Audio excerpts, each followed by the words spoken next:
Bienvenidos al primer capítulo de la segunda temporada de Conversando con, un programa de Coparmex para profundizar en los puntos del modelo de desarrollo inclusivo, este modelo de país que tenemos que construir entre todos. Y el día de hoy tenemos una invitada de lujo. Bienvenida, Laura Magaloni. Contigo iniciamos esta segunda temporada y justo el tema es profundizar sobre el acceso a la justicia. Pero antes de entrar en materia, me gustaría que nos compartieras un poco de tu trayectoria, digamos, como licenciada en Derecho, doctora en Madrid, profesora investigadora del CIDE, investigadora invitada en Harvard, profesora invitada en Berkeley. Un poco que nos compartieras qué te lleva a esta fase de investigación en tu vida. Mira, yo creo que yo quise ser juez. Primero que nada, gracias por la invitación. Me da muchísimo gusto estar aquí y me parece una gran iniciativa de la Coparmex. Yo quería ser juez, o sea, yo estudié Derecho para ser juez. Y cuando me metí a trabajar en el Poder Judicial en los años 90, o sea, me di cuenta que pues ese Poder Judicial no funcionaba. O sea, era las postrimerías de un régimen autoritario en donde la justicia era extraordinariamente formalista y tenía poco que ver con la realidad de las personas. Y la juez me decía, ¿por qué? Le dije, bueno, esto se me parece muy injusto, esto no es lo que está pasando. Me decía, pues redacta la sentencia. Y yo no sabía cómo redactar otra sentencia, otra posibilidad argumentativa para esos casos. Y dije, bueno, me voy a ir a estudiar fuera, a estudiar cómo son esos tribunales a los que me gustaría que tuviera mi país, ¿no? Y de ahí inició como una larga trayectoria académica, o sea, cambié de track para estudiar y entender cómo construir ese poder judicial que yo hubiera soñado trabajar en y que tuviera México, ¿no? Y ya desde el mundo académico pues he hecho muchísima investigación sobre cómo funcionan las instituciones y de hasta arriba hasta abajo, ¿no? Y qué me gustaría que pasara, ¿no? Y qué pasó y qué no pasó y cuáles son las agendas que todavía muchísimos años después, quiero decir, siguen estando pendientes, ¿no? O sea, como que no, la democracia no trajo ese poder judicial que yo hubiera soñado para México. Pudiéramos hablar un poco de ese poder judicial que tú has soñado para México. A lo mejor si pudieras empezar con eso que empezaste a ver en la aplicación de la justicia que no correspondía a lo que realmente pasaba, si nos pudieras platicar alguna anécdota de lo que te tocó vivir y que te motiva precisamente a estudiar cómo pudiera ser diferente. Mira, lo primero que te tengo que contar es que en esos años, de cada 10 amparos que entraban al Poder Judicial Federal, 9 se sobreseían. Y sobreseer significa que ni siquiera estudiabas y que cerrabas el expediente por razones de forma. ¿Cómo te explicas que eso pase, ¿no? En un país donde, o sea, el amparo es el instrumento para defenderte frente a la arbitrariedad del poder? Y había un montón de gente que se defendía frente a los policías que los extorsionaban, para los que los quitaban de sus puestos, que les clausuraban sus negocios. Todo era un negocio de las delegaciones y las personas que iban al juzgado le contaban esto a la juez. Las autoridades negaban los hechos y simplemente se sobreseían en automático toda esta cascada de asuntos. Pero lo mismo me pasaba cuando iba a Chiapas y veía a los campesinos tratándose de defender. Sí, habían invadido la tierra, pero no era para meter a todo mundo al bote y hacer unas redadas increíbles. Era para resolver el conflicto, pacificarlo. Los sistemas eran incapaces de poder encontrar soluciones adecuadas a los conflictos que vivía la gente. Y vas a cobrar una pensión alimenticia y eres una mujer que no tienes recursos y no por forma de pagar un abogado, no hay manera. Porque todo el proceso está diseñado para que tú tengas dinero y para que tu esposo o expareja tenga un empleo formal. Y si esas dos variables no suceden, no hay manera en la que tú cobres una pensión alimenticia. Y te puedo contar una y otra vez, pero creo que no cuesta trabajo decir que en México nos crean lo complicado que es imaginar tener un conflicto y tratar de resolverlo a través de las instituciones de justicia. Es muy complicado. Son barrocas, son poco claras, en donde entras están colapsadas, que es en el ras de tierra. O sea, son procesos poco claros, siempre parece que hay mucha corrupción. O sea, yo creo que no cuesta trabajo imaginar un poder judicial que funcionara mejor, ¿no? O sea, como realmente en el ras de tierra, en la vida ordinaria de las personas, el Poder Judicial funciona muy mal. Y no solamente el Poder Judicial, las fiscalías, las defensorías públicas, los juzgados cívicos, todas estas instituciones que están hechas para gestionar nuestros conflictos, para pacificar nuestras diferencias. Esas instituciones hoy a nadie le funcionan. No sé a quién le funciona. O sea, todavía no sé a quién. El dato de que 9 de cada 10 se sobreseían es contundente. Hablas de que el Poder Judicial local está colapsado. De estas 4 instituciones que no están funcionando, ¿pudieras explicarnos un poco cada una de estas 4 instituciones, cuál es su función y por qué es que no funciona? Sí, y me gustaría decirte, antes de decir eso, me gustaría como enfatizar la diferencia de lo que esto tiene, la posibilidad de defenderse de las personas, la diferencia que hace en la vida económica de las personas, en la posibilidad de prosperar y de vivir en paz. Porque cuando tú tienes un conflicto con otra persona, si tú no tienes una institución que aplique la ley, lo más probable que lo que pacifique el conflicto sea el que tenga más fuerza, ¿no? O el que tiene más poder, o el que tiene más dinero, o el que tiene más influencia. Entonces, mientras que en el ras de tierra el acceso esté cerrado, y ahorita te voy a contar los niveles en los que está cerrado el acceso, es muy difícil que en el conflicto prevalezca al que le protege la ley. Prevalece el que se puede salir con la suya porque puede abusar del otro. Y son historias de todos los días. O sea, por ejemplo, personas que llegan, señores, a decir que son el terreno, se los vende, los otros hacen sus pagos con muchísimo... Y se van con su dinero y era una tomadura de pelo. Las mujeres que tratan de cobrar la pensión alimenticia. Ya no te digo si tienes un problema más grave como de robo, abuso, violencia intrafamiliar. Tú trata de entrar a cualquiera de esas instituciones y no vas a poder defenderte. Y eso significa que tienes que bajar la cabeza y que tienes que dejar ir tu dinero, que tienes que dejar, que pues no puedes protegerte físicamente, que no puedes proteger tu propiedad, que no puedes proteger a tus hijos, porque simplemente quien tiene más poder que tú, más dinero, te va. Y había un programa espectacular en el TED Talk que le explicaba a los norteamericanos qué significa vivir sin la protección de la ley. Y me gustaría ponerte esta imagen porque creo que es muy buena para empatizar.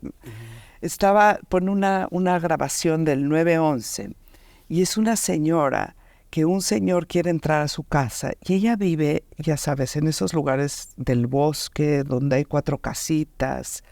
Y en ese pueblo tranquilo, mucho más abajo de donde ella vive, la policía sale de trabajar a las 6 de la tarde. Y ella estaba hablando a las 10 de la noche. Y había un señor que iba a entrar a matarla o a violarla y le estaba rompiendo la puerta. Y ella llama al 911. Y la señora del 911 sabe perfectamente que no hay policía que vaya a llegar. Y oyes la llamada hasta que entra el individuo y le empieza a golpear. ¡Qué barbaridad! Y decía esta persona, eso es lo que significa vivir sin la protección de la ley. Sin la capacidad de que una institución te cuide y tienes cómo te proteges. Claro. De ese nivel es la orfandad, porque deja que te diga que esas instituciones en México están derruidas. Nunca les hemos dado atención y la inmensa mayoría de las personas no pueden ni siquiera tocar la puerta de un tribunal porque no tienen abogado. Y cuando tienen abogado de la Defensoría Pública, el proceso está mal diseñado y no tiene nada que ver el proceso con las características del conflicto. Y cuando terminan eso, se dan cuenta que pues, el Poder Judicial en realidad no hace nada por ellos.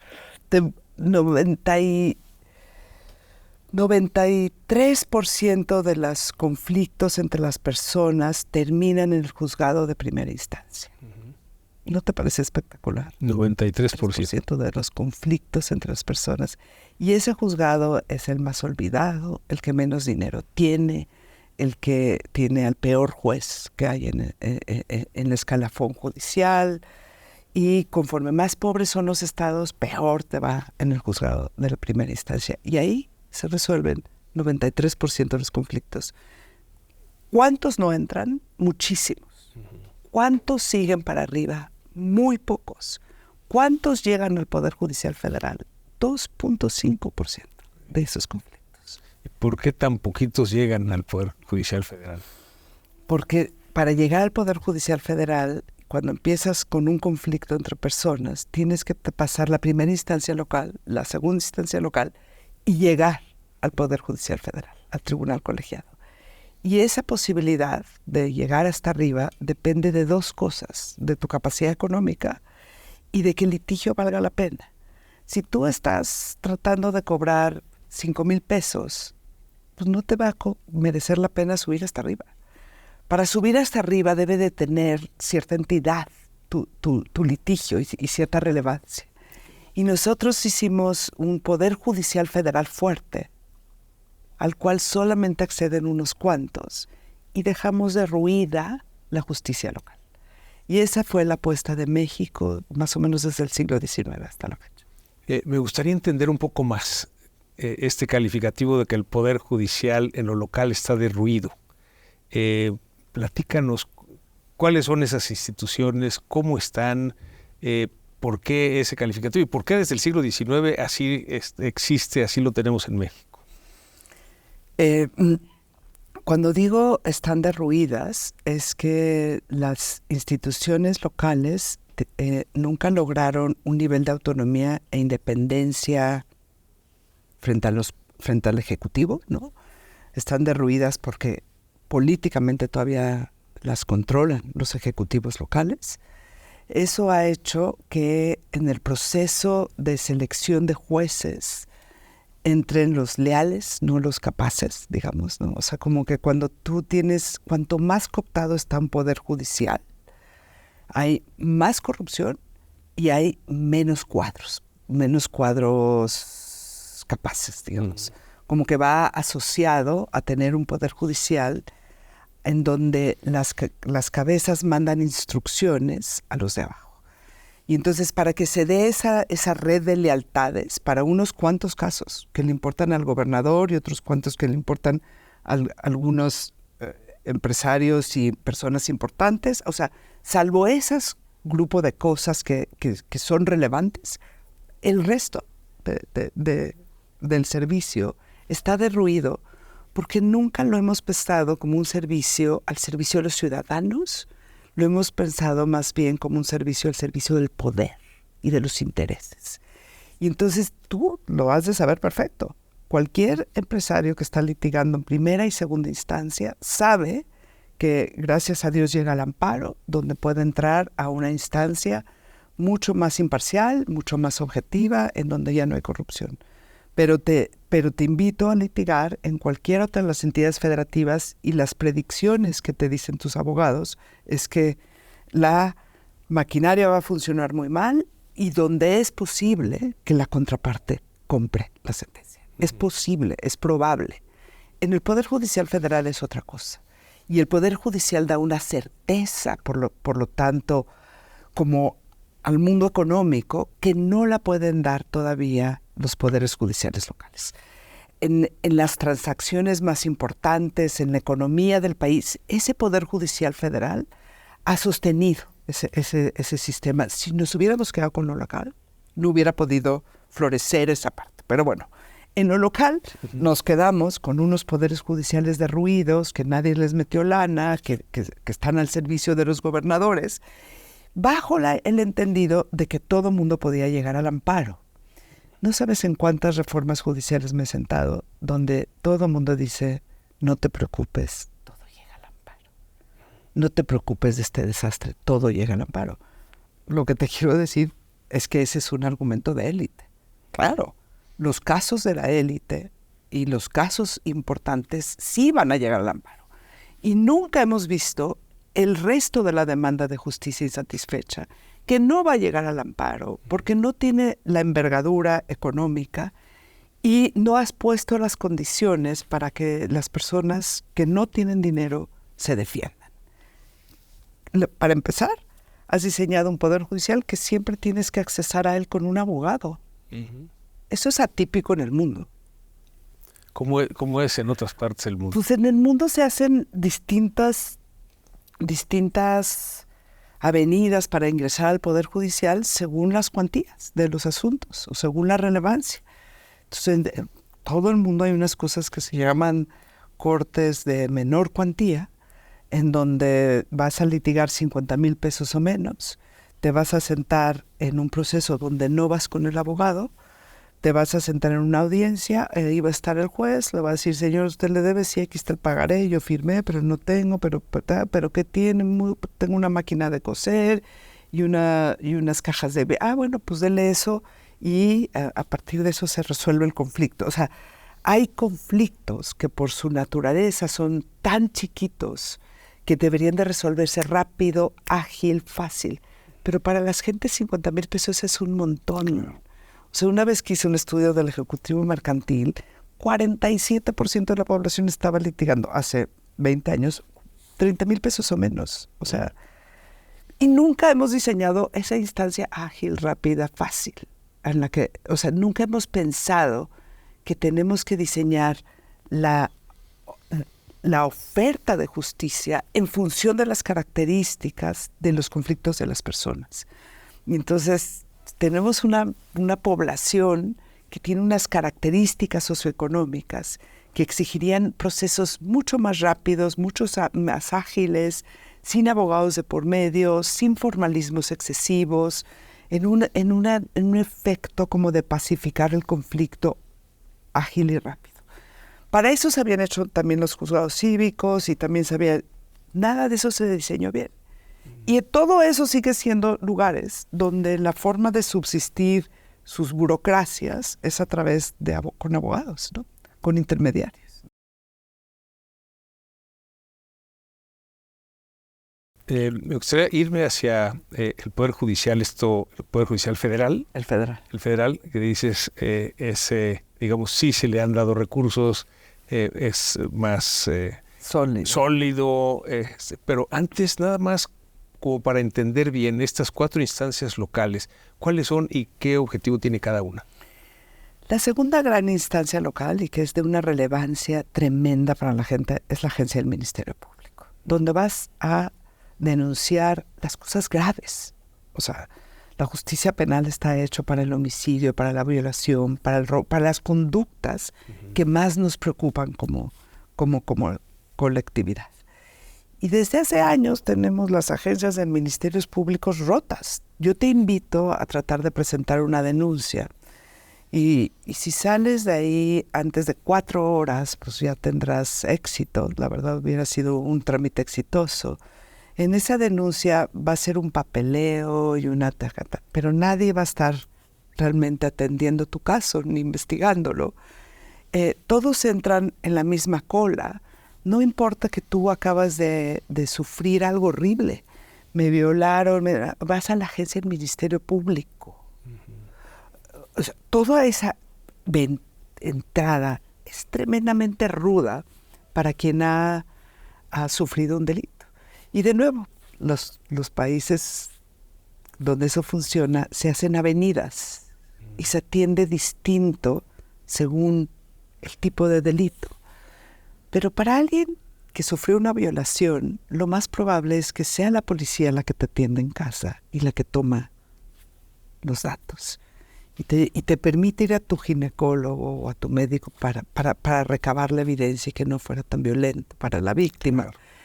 Y Y si hay alguien que le robaron en su casa, pues lo más probable es que se presente ahí el Ministerio Público y tome la denuncia, porque desde ese momento se activa la investigación y pueden recabar bien la evidencia del caso.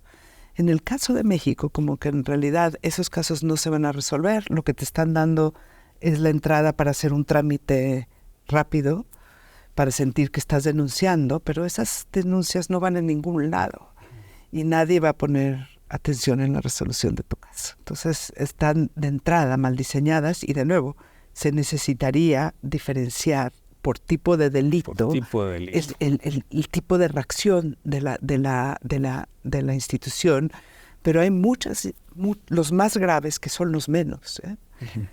Es clave que la institución se vaya inmediatamente al lugar de los hechos a recabar la evidencia y a recabar todo lo que pueda recabar y no te hagan ir al Ministerio Público. Ya con esos ya no se resolvió el caso, digamos. Uh-huh. Ya solamente el trámite de 5 horas en la agencia del Ministerio Público y 4 días para que se presente el Ministerio Público a ver si alguien encuentra huellas dactilares, ya con eso te dice que no se va a resolver. Esa es la segunda institución. La tercera es la Defensoría Pública. Esa es una institución clave, dado que todo lo diseñamos para que vayas con abogado. ¿Quién puede pagar los honorarios de un abogado? En México la profesión legal está muy viciada, la verdad. Tenemos muchos abogados en el ras de tierra que son coyotes y que le toman el pelo a la gente y que se van con su dinero. Tener acceso a un abogado que realmente le dedique tiempo y esfuerzo, pues es tener dinero, ¿no? Y eso, pues yo calculo que 70% de las personas no van a tener el tipo de recursos que se requieren para pagar los honorarios. Los poquitos recursos que tienen ahí se los consumen. O sea, en una población en donde ganar 15,000 pesos o más es estar en el 70% del ingreso familiar. No, 15%, 15,000 pesos mensuales, estamos en el 7º decil, ¿no? Uh-huh. O sea, imagínate quién tiene dinero para pagar los costos de un abogado. Bueno, esas defensorías públicas en México son direcciones de áreas de las consejerías o son instituciones súper empequeñecidas dentro del Poder Judicial. Son instituciones absolutamente olvidadas. Los defensores se les paga mal, están sobresaturados, no tienes a los mejores recursos humanos ahí. O sea, una institución que habría que hacer de pies a cabeza. Y luego los juzgados cívicos que están para resolver todas estas cosas que pasan en la vía pública y el problema del sonido, de que alguien te pone la música a todo volumen, o de que te están bloqueando la entrada de tu casa, o de que el señor se puso borracho y empezó. Esos juzgados cívicos están hechos para lidiar con esa conflictividad. Y te invito a tratarlo, ¿me entiendes? Porque yo las veces que he visto el funcionamiento de los juzgados cívicos es simplemente un lugar de extorsión. Entonces ahí se va la señora embarazada que vende gelatinas en el metro. Entonces esto lo vi yo, digamos, la meten ahí, la dejan 48 horas o 24 horas parada porque ella no puede pagar el dinero, pero si llega alguien y le paga algo, a cualquiera de ellos sale. Pero, de verdad, o al borrachito que se quedó dormido, ahí está en el juzgado cívico. O sea, de verdad, cuando esta conflictividad de la que estoy hablando es una de las más complejas, digamos. O sea, te pone la música a todo volumen, tu vecino te bloquea tu estacionamiento todas las noches. O sea, ¿cómo lo arreglas? Sin esa institución no lo vas a poder arreglar, ¿no?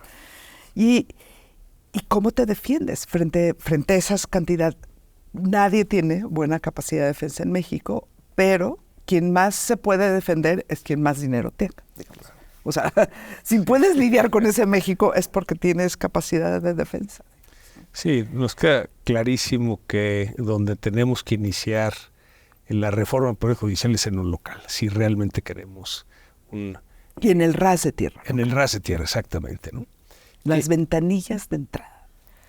Si ahí lo resolvemos, si ahí diseñamos que los procesos realmente resuelvan estos conflictos, tendremos un Poder Judicial accesible. Y un Poder Judicial útil. Necesitamos un poder judicial que gestione y pacifique nuestros conflictos. Que no gane porque eres el más fuerte, porque eres el más rudo, o eres el más rico, o eres el más influente. Que gane la ley, que gane la ley en nuestros conflictos, que no sea por imposición. Claro. Inclusive comentabas que el hecho de que en esas instancias no se resuelvan los conflictos genera violencia, ¿no? Que es con la fuerza en cómo se quieren resolver esos conflictos. Yo hice, después de estudiar todo el sistema de justicia, me fui a estudiar a los barrios marginados la conflictividad y cómo se generan los conflictos y quién los cacha. Bueno, o sea, esa es otra conversación, pero realmente dices, híjoles, qué baja capacidad tiene el Estado mexicano para atender la conflictividad de la vida cotidiana de las personas. Pues muy, muy claro, Laura. Movámonos ahora hacia el Poder Judicial Federal, que ahí sí se ha invertido mucho tiempo en modificarlo. Fortalecerlo. ¿O en qué, perdón? En fortalecerlo. En fortalecerlo, ¿no? Entonces tenemos un Poder Judicial Federal fortalecido, a diferencia de los poderes judiciales locales que están destruidos, ¿no? ¿Qué tiene ese Poder Judicial Federal que lo hace fuerte? Mira, más o menos fue desde Miguel de la Madrid, donde así todo el sistema judicial mexicano, en realidad en el sistema político autoritario, los conflictos se resolvían de otra manera. Y éramos una sociedad también más simple y más sencilla. Entonces la conflictividad se podía resolver políticamente a través de las organizaciones campesinas y las organizaciones obreros y los acuerdos entre empresarios y obreros. O sea, era un país en donde sí se podía gobernar sin poder judicial muy importante. Entonces se quedaron como muy, muy chiquitos los poderes judiciales hasta que empieza a cambiar el modelo económico. Y entonces empieza la apertura comercial y la idea de que se cambiaba este modelo de sustitución de importaciones por un modelo de una economía abierta. Y ahí se le empieza a invertir al Poder Judicial Federal. Y se le invierte en recursos humanos. O sea, es muy impresionante la diferencia de sueldos. Es cuando yo empecé a trabajar, poco tiempo después empecé a trabajar en el Poder Judicial. Te pagaban como en los mejores despachos. O sea, empieza ya a haber una mucho mejor, reclutas mucho más capital humano cuando pagas mejor, claro. Empiezas a construir mucha infraestructura, empiezas a ampliar el número de tribunales, ya no todos es un rezago lento y lleno de expedientes hasta el tope, sino empiezas a ver toda una infraestructura digna, bien.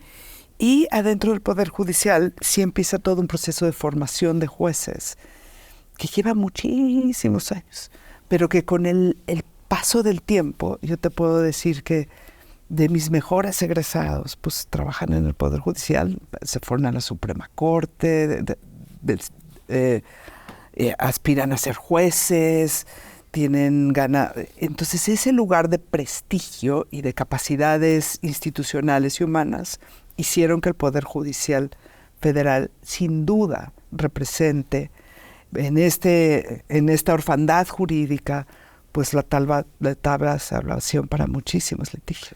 Sí, cuando platicamos con jueces y magistrados, un poco nos platican como ese recorrido, ¿no? Que tuvieron que estudiar para presentar exámenes y entrar, creo que como actuarios, y después hacer méritos para luego calificar y ser secretarios, y luego presentar exámenes de oposición para poder ser jueces, y luego que los confirmen como jueces, y luego de acuerdo con su actuación acceder a la posibilidad de ser magistrados. Es una carrera judicial de años, ¿no? De años. Y que además se la pasan estudiando, suena como que esta carrera judicial a partir de gente preparada, a partir de los méritos, es algo que funciona y que de alguna manera ha fortalecido el Poder Judicial Federal. ¿Es así? Sí, es así. O sea, el Poder Judicial es la gente que lo integra. Es el servicio público más personal que existe.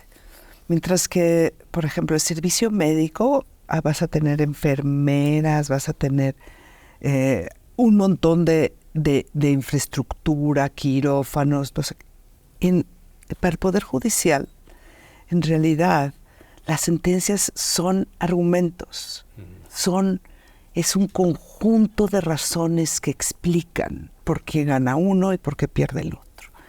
Y lo que necesitas ahí es buenas cabezas que puedan hacer ese trabajo. Es un trabajo muy intelectual, por decirlo de alguna forma, y muy personal. Entonces, cuando te metes con quiénes son los jueces, te metes con el corazón del Poder Judicial. Cómo razonan, cómo piensan, cómo meditan sus asuntos y dan sus sentencias. Eso es la diferencia. ¿Te acuerdas cuando te dije que yo me iba a estudiar el Poder Judicial? Lo que encontré es que los grandes poderes judiciales solamente tienen grandes jueces que argumentan espectacularmente sus sentencias. Sí, entonces, de alguna manera, si queremos tener un mejor poder judicial que el que hoy tenemos, deberíamos mantener lo que sí funciona en el Poder Judicial Federal y más bien meternos a modificar lo que no funciona en los poderes judiciales locales. ¿Así sería tu visión de qué es lo que necesitamos para un poder judicial en nuestro país? Mira, yo si tuviera que gastar dinero, ¿no? Porque todo esto significa gasto, ¿no? Organizar una elección de jueces significa gasto. Si tuviera que dar dinero en un momento donde no hay tampoco de tantos recursos para de dónde disponer, yo le invertiría a las primeras instancias locales. O sea, la diferencia que eso significa es como dónde rendiría más tu dinero. Si realmente de lo que se trata es que las personas tengamos posibilidad de pacificar nuestros conflictos a través de las instituciones, pues es ahí. O sea, si quieres hacer algo en lo federal, podríamos pensar en una reforma al federal. O sea, no quiere decir que el federal es todo bueno. No, hay cosas que hacer y tiene sus desafíos. Y podemos hablar de esos desafíos. Pero si tú en realidad lo que quieres es mejorar la justicia para las personas, por favor, o sea, tienes que empezar por lo local, no eligiendo a los jueces federales. O sea, el método de selección de los jueces por una elección de voto popular no es el camino que nos va a llevar a un mejor poder judicial. No. Y en otro sentido, el implementar en los poderes judiciales locales esta carrera judicial sería algo factible.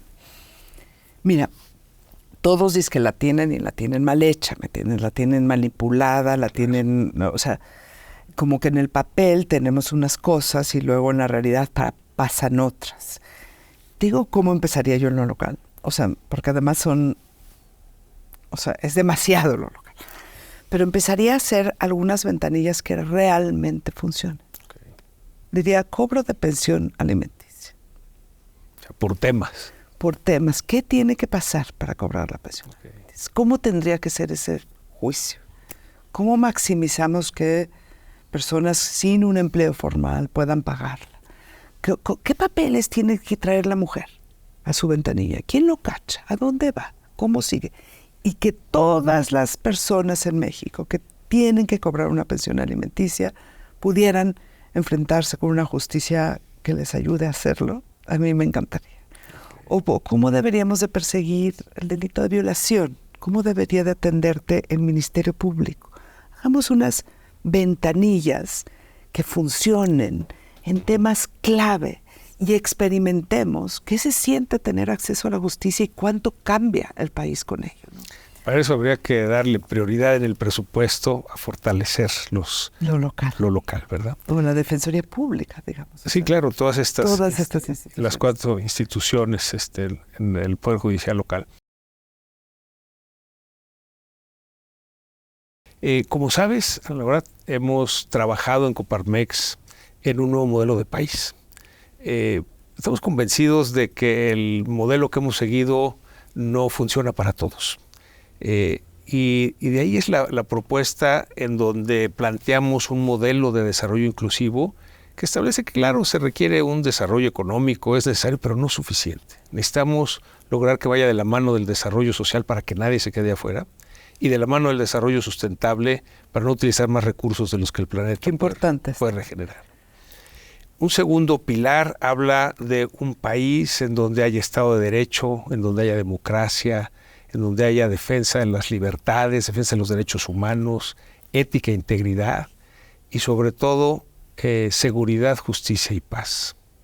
Hay un tercer pilar que habla de lo que nos toca hacer a las empresas y organizaciones como vehículos del cambio, es decir, el cambio no se va a dar nada más por lo que haga el gobierno, hay mucho que tenemos que hacer desde la ciudadanía, y es precisamente el aterrizar qué prácticas podemos hacer en cada empresa, en cada organización, para ayudar sobre todo en esta panorama que nos plantea el Coneval de la pobreza multidimensional. ¿Qué puede hacer cada empresa, cada organización para disminuir la pobreza educativa, la pobreza financiera, la pobreza de salud, la pobreza alimentaria?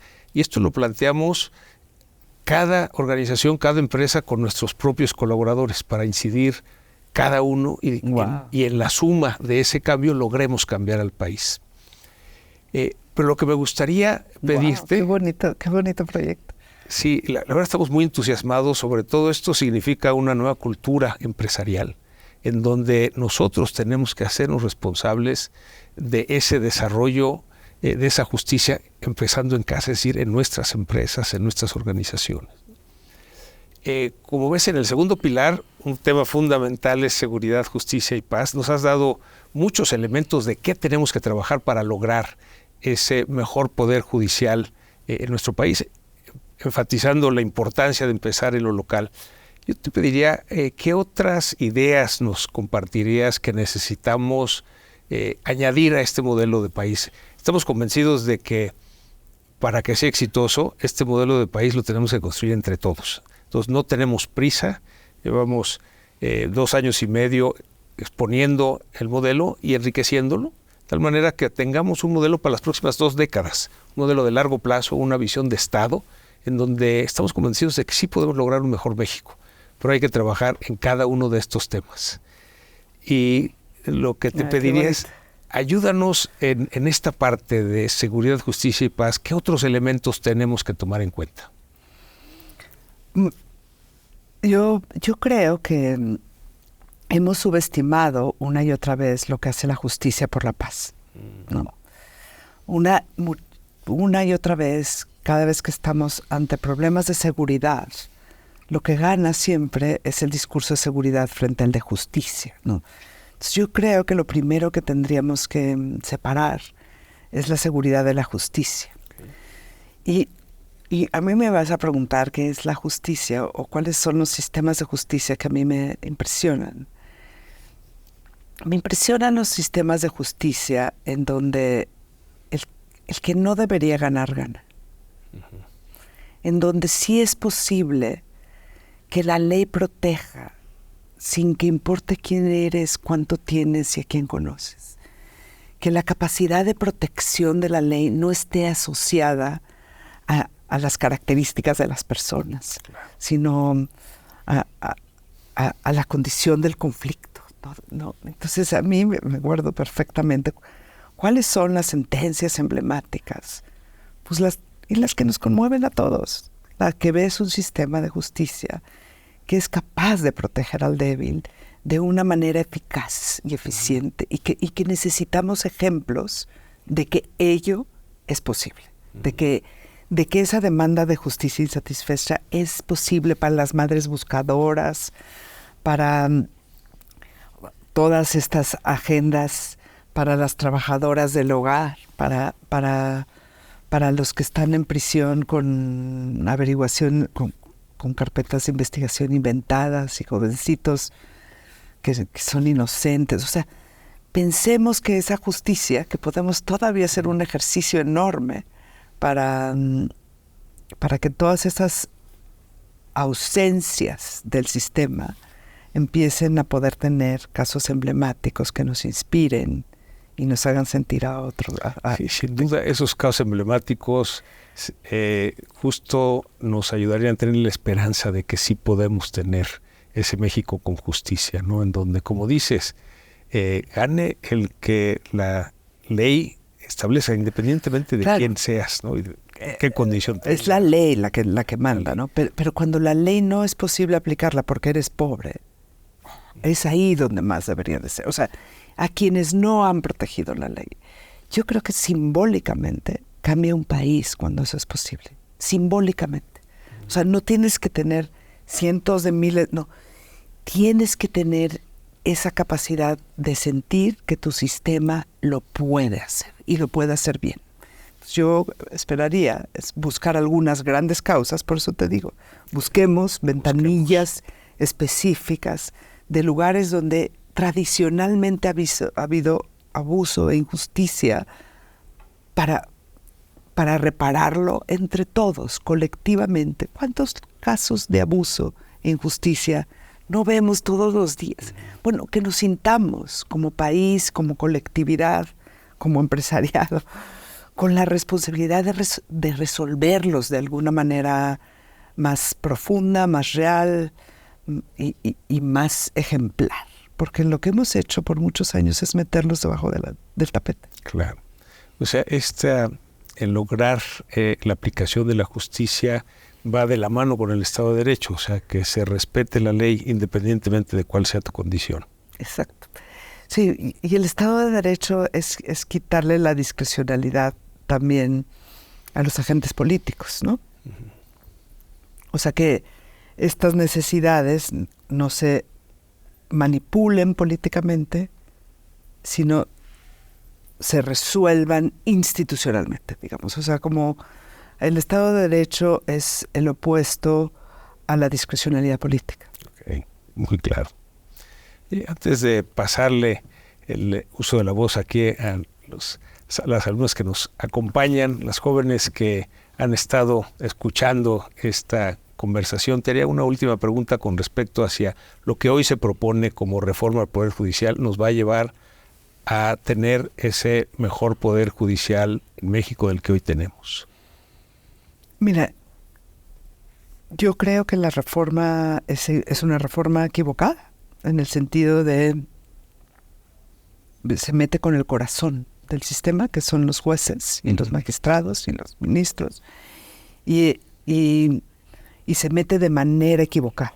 O sea, yo sí creo que podemos tener un sistema de formación de jueces que acrecente su sentido social y su sensibilidad a los problemas colectivos, pero como parte del sistema de formación de jueces, no como jueces electos, digamos. A mí me parece que eso no nos va a llevar a ningún buen lugar, pero creo también que es un muy buen momento para estas propuestas. O sea, dado que cuando se siembra el sistema y se está discutiendo todo, pues está la Coparmex organizando esto, ¿no? O sea, también creo que precisamente porque esta es una propuesta que está sembrando, aunque sea equivocada, está sembrando, nos da la posibilidad de iluminar los problemas que hay que resolver y dedicarnos a resolverlos, porque en realidad estos de los que hablo están en los gobiernos locales. Claro. O sea, no necesitamos una política nacional, necesitamos que haya un gobernador, gobernadora, que quiera sentar el precedente emblemático en su estado de lo que significa el acceso a la justicia, como contraste, digamos, ¿no? Claro. Entonces, como que creo que también se abren esas Claro, ventanas. Y que esas prácticas empiecen a copiar de estado a estado para que realmente exactamente, cambiar, y además podemos experimentar distintas cosas en los estados y finalmente ver cómo logramos, pero sí me gustaría enfatizar, cómo logramos ventanillas que funcionen, no rollos, no moda la ley, no, ventanillas que funcionen, con lo que está escrito en la ley. ¿Cómo lo hacemos que funcione? Me parece muy clara la propuesta, ventanillas que funcionen con lo que está establecido en la ley. Sí. Como sabes, hemos abierto... pero el federal, me dijiste que dijera algo del federal. Del Poder Judicial Federal. El Poder Judicial Federal. El Poder Judicial Federal es una garantía muy importante de desarrollo económico. Es una pieza que está vinculada menos a la democracia en su origen y más al tipo de certezas que requiere una economía sofisticada, digamos. De certezas jurídicas que requiere una economía que tiene volumen, que tiene transacciones, que está activa en la frontera, y toda esa actividad comercial genera conflictos. Claro. Y necesitas un sistema que se vea suficientemente sólido para poder seguir siendo un socio competitivo en este escenario. Sí, es precisamente en esa falta de certidumbre jurídica cuando se empieza a discutir la posibilidad de que haya elección por voto popular de jueces y magistrados y ministros, que pues las empresas que están interesadas en invertir en nuestro país, ante la gran oportunidad que tenemos por la relocalización o nearshoring, que nos han comentado, oye, si México entra en esos esquemas, no vamos a invertir en México, y han detenido las inversiones. Entonces, buscando unas soluciones, que hemos convocado estos foros sobre la reforma del Poder Judicial, y coincide mucho lo que ahorita hemos escuchado: hay que entrar primero a lo local, ¿no?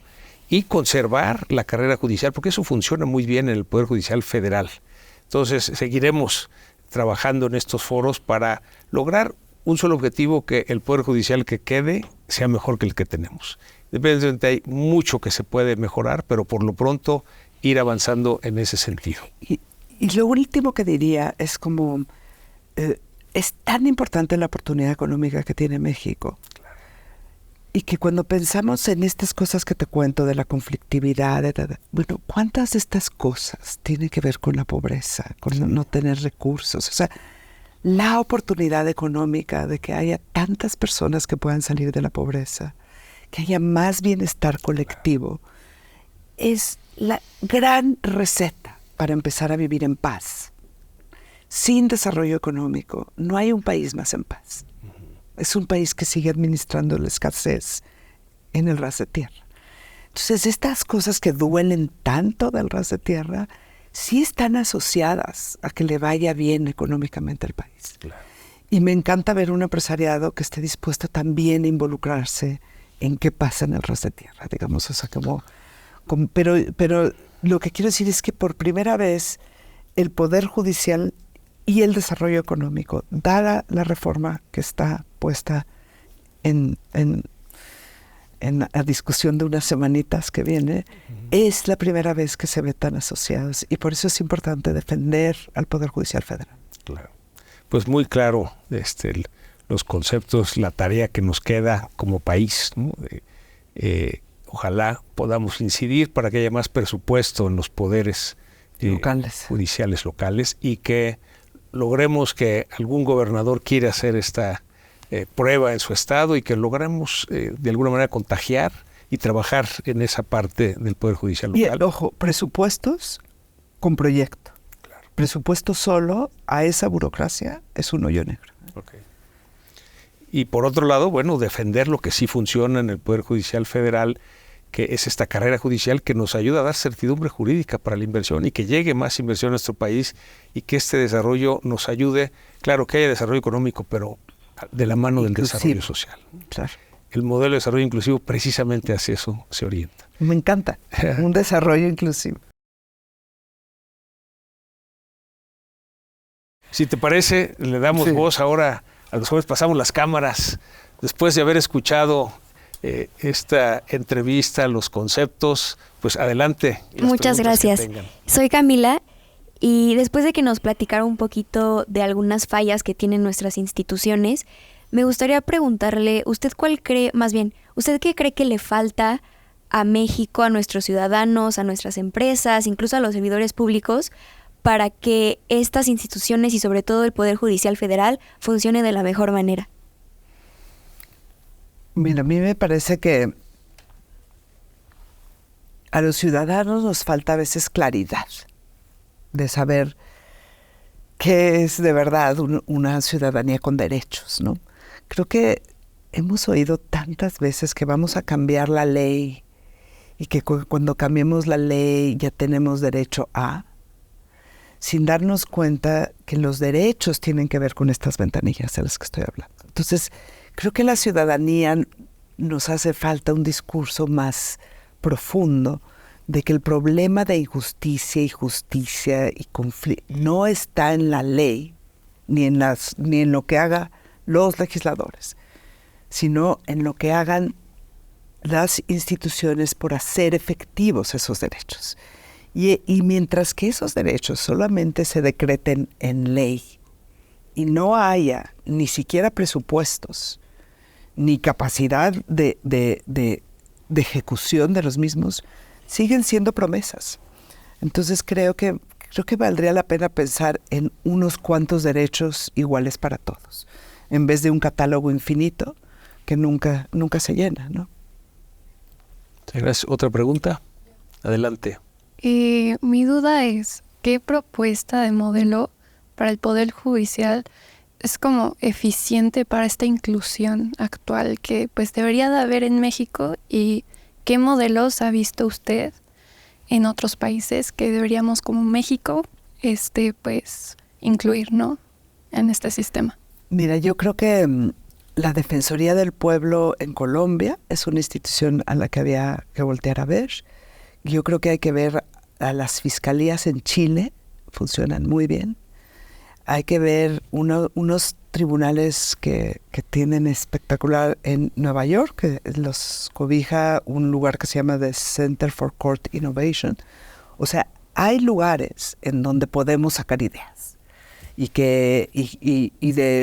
de personas. Hay unas cortes de cuantía menor en Brasil que funcionan muy bien. O sea, nada de esto quiere decir que estamos inventando el hilo negro. Creo que hay lugares en donde funcionan estas instituciones, que podemos ver que de eso nos funciona y cómo importarlo a México. Pero lo más importante es proponérnoslos. Creo que no los hemos propuesto. Muchas gracias. Teniendo en cuenta toda la conversación y las respuestas de mis compañeras, tengo la duda de qué manera nosotros los jóvenes, específicamente nosotros, podemos ser partícipes de todo lo que lleva a cabo el que esta justicia pues se cumpla. A mí me parece que es momento, como nunca antes en el país, de las juventudes, de los jóvenes, que los jóvenes se organicen, que los jóvenes hablen un nuevo lenguaje, que los jóvenes expliquen por qué es importante, que pongan sus agendas, que sean creativos, y tienen muchísimos más canales de comunicación de los que yo tenía en su edad, ¿no? Ahora sí, como que la comunicación puede ser mucho más horizontal y muy rápido se hacen grupos y muy rápido se convocan y pues abracen un proyecto y llévenlo a cabo. En esta agenda hay muchísimo. O sea, en esta agenda basta irse a parar a donde está la Defensoría Pública y empezar a hablar con la gente para darte cuenta que hay muchísimo que hacer, que visibilizar, que pedir. Y inclusive hace falta como un nuevo lenguaje en el mundo de los derechos humanos y en la posibilidad de exigencia de estos, ¿no? Entonces, todo para adelante. Sí, coincido mucho con Laura, que no es que el futuro sea para ustedes, es el presente y lo tienen que tomar. Y esta aplicación de la justicia en su vida diaria. O sea, vivimos en un país con mucha desigualdad y no podemos ser ajenos a eso. Y ahí es donde empezamos a aplicar la justicia. Si simplemente pasamos la carrera, los estudios, trabajamos sin darnos cuenta de la realidad del país que vivimos, nunca lo vamos a cambiar. Y es en esos pequeños detalles, en las acciones que cada día puedan hacer ustedes, es como vamos transformando el país. Grandes oportunidades han recibido ustedes al tener la posibilidad de estudiar. Hay muchos otros mexicanos que no han tenido esa oportunidad, pero no por eso son menos mexicanos que nosotros. Entonces hay una responsabilidad adicional en ustedes, en qué es lo que van a hacer por ellos. Algo que me parece que ayuda es imaginarnos si estuviéramos en el lugar del otro, cómo nos gustaría ser tratados. Y eso nos dio una pauta para implementar esta justicia todos los días. Y que con esto logremos ese mejor México. Está en sus manos, en sus posibilidades.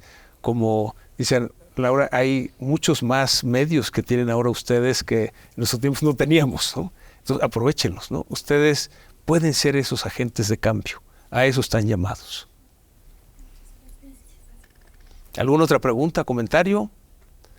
Bueno, pues muchas gracias. Gracias por participar. Muchas gracias. Ay, gracias a ustedes. Gracias a ti. Laura, ¿algún comentario final para cerrar? Pues mira, yo soy optimista y yo creo que que si nos involucramos todos, y me da emoción ver al empresariado involucrado en estos temas, vamos a encontrar soluciones. O sea, yo creo que las soluciones de la justicia las tenemos que inventar todos. Claro. Me encanta la propuesta, lo tenemos que hacer entre todos, ¿no? Sí. Y desde luego, pues, cuenta con Coparmex para poder impulsar estas ideas que nos has compartido. Hay mucho que tenemos que hacer por la justicia en México y que pues nos vayas también ayudando con estas ideas para ver cómo es que tenemos que orientar nuestras acciones para lograrlo. Pues nuevamente, muchas gracias por acompañarnos. Es, como te decía al principio, la primera entrevista de nuestra segunda temporada, en donde nos interesa hacer llegar estos conceptos que necesitamos para ese mejor México. El modelo de desarrollo inclusivo es algo que tenemos que construir entre todos, y eso lo tenemos que dar a conocer y escuchar estas ideas que nos retroalimenten y que nos ayuden a tener ese mejor modelo de país, que estamos también optimistas de que lo vamos a lograr. Nuevamente, muchas gracias. Gracias a ti, muchas gracias. Y muchas gracias a todos los que nos han seguido en esta entrevista conversando con un programa de Coparmex sobre el modelo de desarrollo inclusivo.